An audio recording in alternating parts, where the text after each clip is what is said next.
So hello and welcome back to the greenhouse. So my last video you saw that I had been building my automatic watering system to get inside the greenhouse all ready to get things planted. So today my plan is to start getting things planted. It's now the start of April, it's starting to warm up a bit.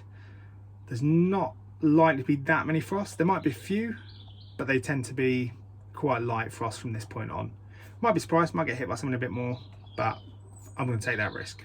So let's get planting.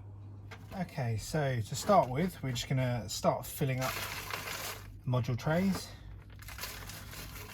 This compost here is one of the 50p bags of seed compost. I bought that on offer from Dobby's, you might remember, because it has peat in it. They're trying to sell, or were trying to sell off all their stock. So these were, I think, 50p a bag, something like that. Generally quite decent. It does have a few little lumps in it, but nothing too major. And you can probably spot there's a very slight sprinkling of vermiculite in there as well.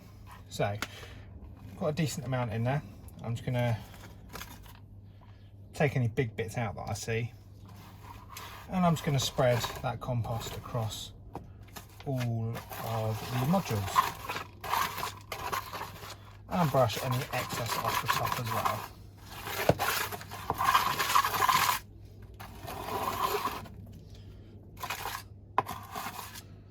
Oh, there's another big bit there.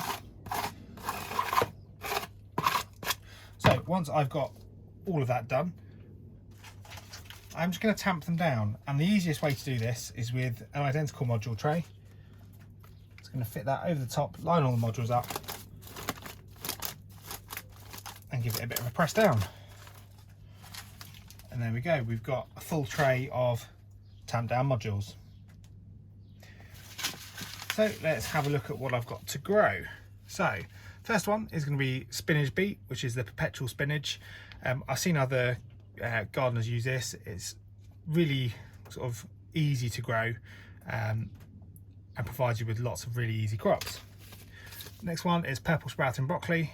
I love broccoli, and the purple sprouting, you just get lots of, again, very easy to grow, but it's almost like cut and come again broccoli. We've got some kale, that's the Nero de Toscana one. Again, it's one of those you can just keep cutting and cutting and cutting, and it generally grows back quite well. And the last one is Swiss chard, and this is the Ford Hook Giant variety. Not had this before, but I do like a bit of chard, and I want to try and start eating a lot more kind of green stuff in my meals. So let's get planting.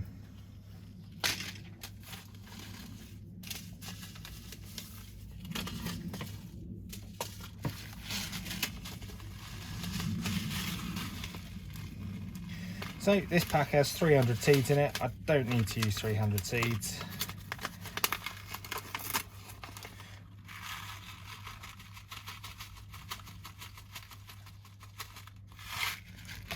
Load of those out, and what I'm going to do is I'm going to grow 2 of these rows.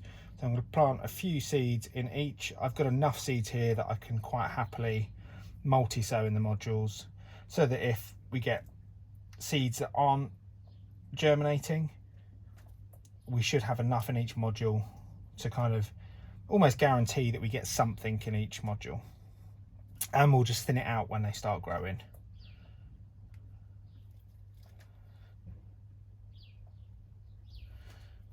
There we go. So I put more in my hand than I needed there. Just going to pop those back, and I will save that packet for later because I'll probably do another sowing. Next we'll go on to the purple sprouting broccoli. Again, this is 100 seeds in this pack. I don't need that many, so it's going to be the same. Some of these seed packs are quite difficult to actually open carefully. Oh, actually that one's okay. This has got a separate packet inside. Sometimes they do, sometimes they don't.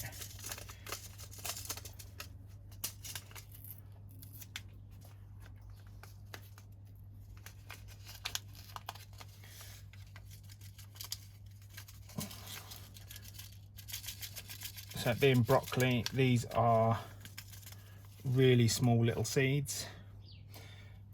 But again, we'll just multi-sow into each.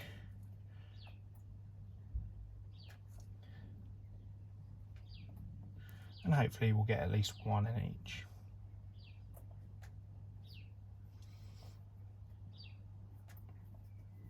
I've got a few left, so I'll just spread those over the ones that are there. Right, next we're going to go for the spinach beet.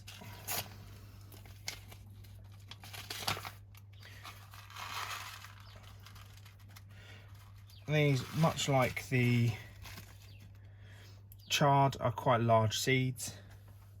So again, I'll just do a few in each. Try not to spill any anywhere, because we'll get them growing in random places.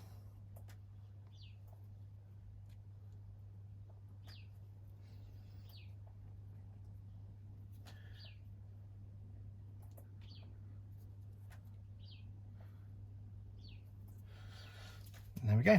And then the last one is the kale.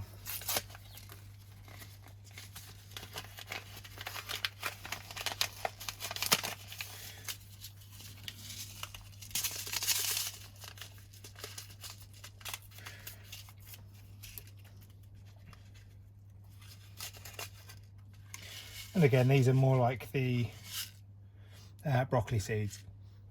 It's an interesting smell coming out of the packet. Not a nasty smell, not an off smell. They actually smell like kale or cooked broccoli. So I'm assuming that's not a bad thing. But I've got plenty of other packets of these as well.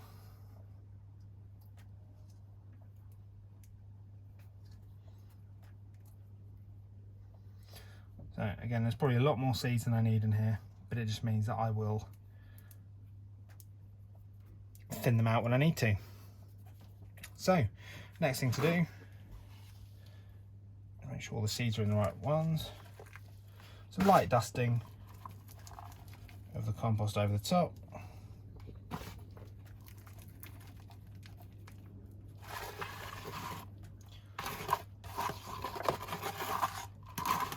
Just being careful, of course, not to knock seeds into the wrong modules.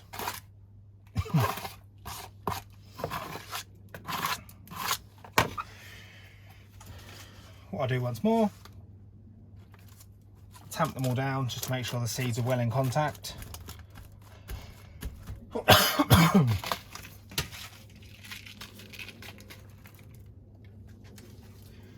we go.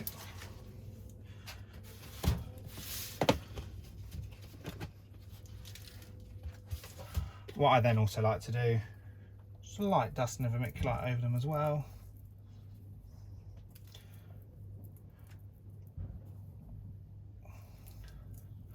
I just find that sometimes this helps them keep onto moisture a little bit better. And I found actually when there's vermiculite on them, you don't tend to get as many aphids on them. I probably find out that it's just been luck more than anything else. There we go. So next thing to do is write up some labels so that I remember what I've put where.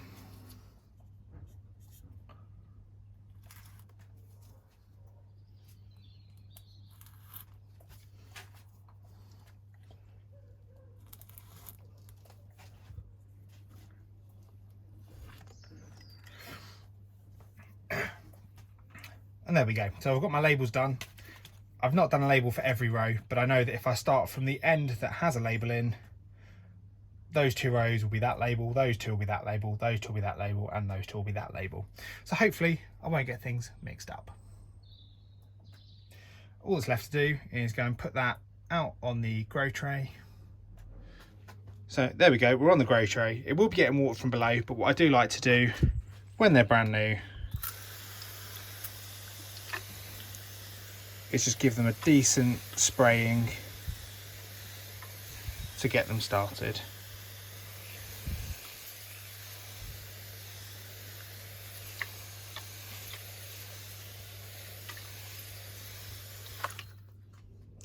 So as well as all those greens, I've also started off some tomatoes. I might do some additional ones depending on how these do, but we'll wait and see.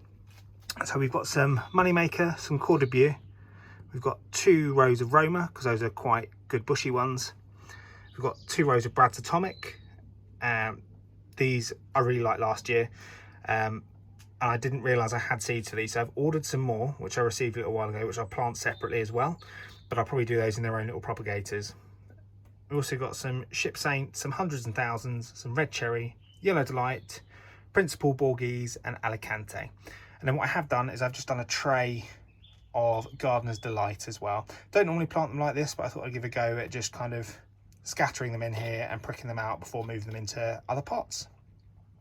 As well as tomatoes, I've also, now that the watering system's set up, I've planted some early peas in these drain pipes as well, just to see how well they do with the watering system.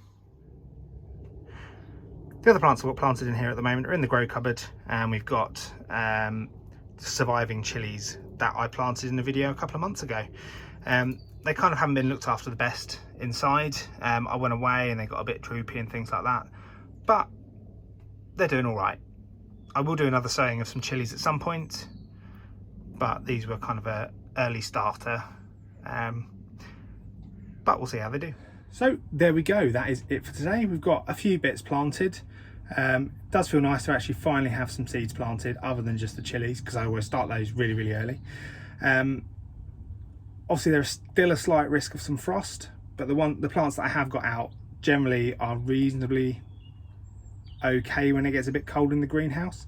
What I will do, if I see there's going to be a frost, I'll stick the greenhouse paraffin heater on in here. Obviously the chilies, they're kept warm anyway with the heater that's in that grow cupboard, but anything that's out here, as I say, I'll stick the paraffin heater out just to prevent it dropping below 0 in here. And hopefully we'll get planting again soon. So as I said, that's it for today. So thank you for watching. Take care. Happy allotmenting.